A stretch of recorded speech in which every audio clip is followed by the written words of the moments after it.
안녕하세요. 일본 오키나와에서 행정서사 일을 하고 있는 낙군입니다. 오늘은 일본 취업을 준비하시는 분들이 한 번쯤 들어보셨을 특정기능 비자에 대한 이야기를 준비했습니다. 올해 4월에 외식업 분야 신규 접수가 막히면서 다소 줄어들긴 했지만 꾸준히 문의가 들어오는 비자입니다. 상담을 진행할 때 저한테 주신 질문은 보통 이런 느낌입니다. 제가 4년제 대학을 안 나왔고 경력도 애매한데요. 특정기능 비자 1호로는 일본 취업이 훨씬 쉽다고 하더라고요. 저도 도전해 볼 수 있을까요? 결론부터 말씀드리면 도전하실 수 있습니다. 이 비자는 우리가 흔히 취업 비자로 부르는 기흥국 비자에 비해서 진입 장벽이 낮은 것은 사실입니다. 애초에 이 비자가 태어난 배경 자체가 일본의 특정 산업 분야의 극심한 인력난을 해결하기 위해서 만들어진 비자이기 때문에 구직자 측에서 준비해야 할 조건이 그렇게 깐깐하지 않습니다. 제도를 뜯어보면 오히려 구인을 하는 일본 기업 측의 의무와 재정적 부담이 상당히 무겁게 설계되어 있어요. 하지만 살면서 그 어떤 경우에라도 진입 장벽이 낮다는 것은 그 한계와 그림자도 아주 명확하다는 것의 반증이기도 합니다. 그럼 오늘은 특정기능 비자, 정확히는 특정기능 1호 비자로 일본 취업을 고민할 때 알아둬야 할 내용을 정리해 보겠습니다. 가장 먼저 이 비자를 신청하기 위해 구직자 측에서 무엇을 준비해야 하는지부터 짚어보겠습니다. 첫 번째는 일본어 능력입니다. 일본에서 일하기 위한 최소한의 언어 장벽을 넘어야 하는데 그 기준은 JLPT N4 이상 혹은 국제교류 기능시험 JFT 베이직 합격입니다. JLPT N4 레벨은 유창한 회화는 아니더라도 현장에서 눈치껏 지시사항을 알아듣고 아주 기본적인 소통이 가능한 수준을 말합니다. 두 번째는 특정기능 평가시험 합격입니다. 자신이 취업하고자 하는 산업 분야, 예를 들어서 외식업, 숙박, 개호 등 이 부분의 직무평가시험에 합격해야 합니다. 고도의 전문적인 지식을 묻는 게 아니라 현장에서 안전하게 일할 수 있는 기초 지식을 테스트하는 매우 간단한 시험입니다. 대학교 졸업장도 필요 없고 관련 분야의 경력 증명서도 필요 없습니다. 이 두 가지만 클리어하면 일단 신청 자격은 갖추어집니다. 이렇게 보면 간단해 보여요. 하지만 이제부터가 좀 어렵습니다. 특정기능 비자 또한 기흥비자와 같은 취업비자에 속하고 아시다시피 취업비자 발급의 대전제는 고용계약과 비자 발급은 별개라는 것입니다. 즉 나를 고용해줄 일본 회사가 없으면 비자 신청 자체가 불가능하다는 것을 의미합니다. 앞서 말씀드린 것처럼 특정기능 비자는 기흥국 비자에 비해서 기업 측의 서류 준비와 재정적 부담이 매우 무겁습니다.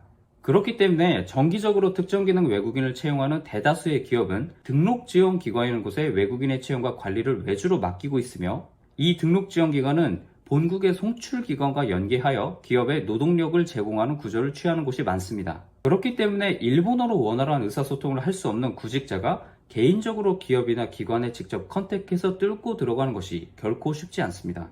그러다 보니까 가끔 저한테 제가 특정기능 비자를 발급받으려는데 회사를 소개해 줄 수 있나요?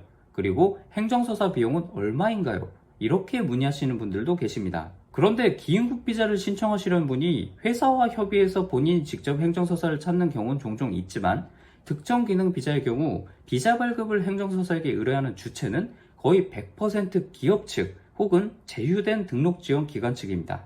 물론 누가 의뢰를 하든지 일을 받으면 할 수야 있겠지만 거듭 말씀드리는 것처럼 이 비자는 구직자 측보다는 기업이 준비해야 할 서류가 상당히 많고 복잡합니다. 특히나 처음으로 특정기능 비자 외국인을 채용하는 기업은 더더욱 그렇습니다. 이 과정에서 구직자를 경유하는 건 글쎄요, 저는 아직까지는 없었습니다. 물론 개개인의 신원 확인은 철저하게 합니다. 그러니 일단은 다른 걸 찾기보다는 나를 제대로 서포트해줄 기업을 찾는 것을 우선시하는 게 좋다고 생각합니다. 사실 이건 모든 취업계 비자에 해당하는 내용이에요. 다음으로 특정기능 비자의 5가지 주의사항에 대해 설명해 보겠습니다. 첫 번째, 이 비자로 하는 업무는 고된 현장 육체 노동입니다. 특정기능 비자는 인력이 특히나 부족한 16개 특정 산업 분야를 위해서 만들어졌습니다. 인력이 부족하다는 것은 뒤집어 말하면 그만큼 근무 환경이 좋진 않다는 뜻입니다. 물론 외국인이라고 차별해서 급여를 낮게 주진 않지만 해당 업계의 평균 급여 자체가 결코 높진 않습니다. 게다가 하루 종일 서서 일하거나 무거운 짐을 나르는 등 육체적으로 고된 업무가 대부분이라 몇 달 못 버티고 그만두는 경우도 실제로 접하곤 합니다. 두 번째, 부업은 생각해선 안 됩니다. 최근에 제가 올린 영상에서 취업비자, 기흥국 비자 소지자의 부업의 위험성에 대해서 설명했습니다. 그런데 특정기능 비자는 기흥국 비자보다 직업 선택의 제한이 아주 훨씬 더 강력하게 묶여있는 비자입니다.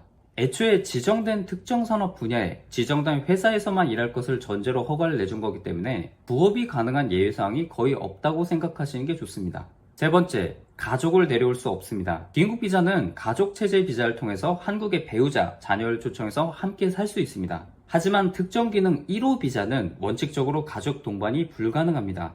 혼자 일본에 와서 몇 년 동안 경험을 쌓고 돌아갈 생각이라면 상관없지만 가족과 함께 일본에서 기반을 만들고 싶은 거라면 이 비자는 도움이 되지 않습니다.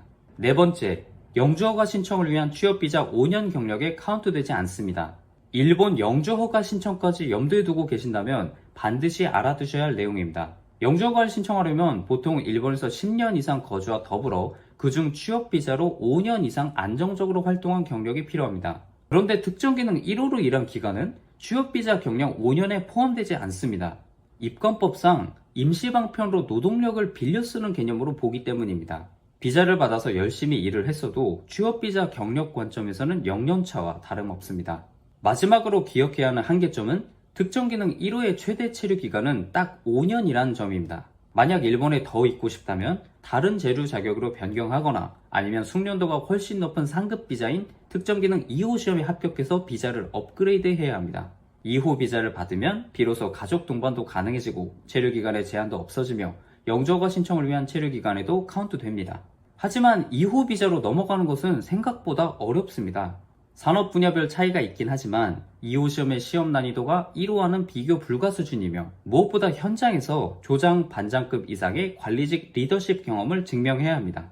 그리고 N4 수준의 일본어 실력으로는 2호 시험의 지문조차 읽지 못합니다. 잘 아시다시피 그냥 외국에서 생활만 해서는 청해나 회화는 몰라도 독해 실력이 늘진 않습니다. 즉 본업을 열심히 하면서 따로 시간을 내서 공부도 병행해야 한다는 의미입니다. 만약 5년 동안 아무 준비 없이 현실에 안주한다면 정확히 5년이 된 날 짐을 싸서 귀국하는 것 외에는 방법이 없습니다.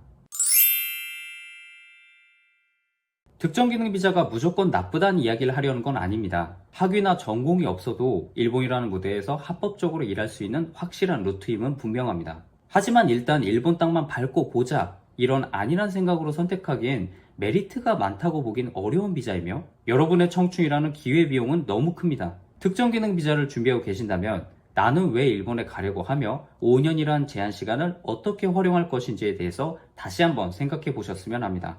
오늘 영상은 여기까지입니다. 무료 질의응답은 매주 토요일 20시부터 진행하는 유튜브 라이브에서 1대1 상담은 인스타를 통해서 예약해 주시길 바랍니다. 오늘도 시청 감사드립니다.